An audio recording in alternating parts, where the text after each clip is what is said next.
1979 പുറത്തിറങ്ങിയ കതിർമണ്ഡപം എന്ന ചിത്രത്തിലൂടെ ബാലതാരമായി 10ാം വയസ്സിലാണ് ഉർവശി തന്റെ അഭിനയ ജീവിതം ആരംഭിച്ചത്.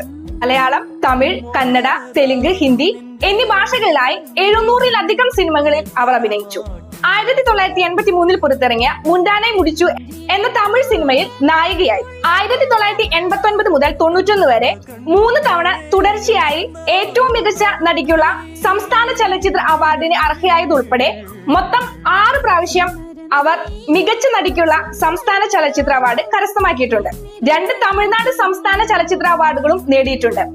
ഇതിനെല്ലാം പുറമെ മികച്ച സഹനടിക്കുള്ള 2 നാഷണൽ അവാർഡുകളും അവർ കരസ്ഥമാക്കിയിട്ടുണ്ട്. ഒട്ടനവധി ഫിലിം ഫെയർ അവാർഡിനും അർഹയായിട്ടുണ്ട്. ആരാധകരെ ചിരിപ്പിക്കുകയും ചിന്തിപ്പിക്കുകയും കരയിപ്പിക്കുകയും ചെയ്ത ഉർവശി ചേച്ചി മലയാളികളുടെ ഒരു സ്വകാര്യ അഹങ്കാരം തന്നെയാണ്. തലയണ മന്ത്രത്തിലെ കാഞ്ചനയെയും മിഥുനത്തിലെ സുലോചനയെയും അച്ചുവിന്റെ അമ്മയിലെ വനജയെയും ഉള്ളൊഴുക്കിലെ ലീലാമ്മയെയും ആരൊക്കെ മറന്നാലും ഞങ്ങൾ മലയാളികൾ ആരും മറക്കില്ല. ഞങ്ങളുടെ എല്ലാം ഹൃദയത്തിലെ ലേഡി സൂപ്പർ സ്റ്റാർ ഉർവശി ചേച്ചി തന്നെയാണ്.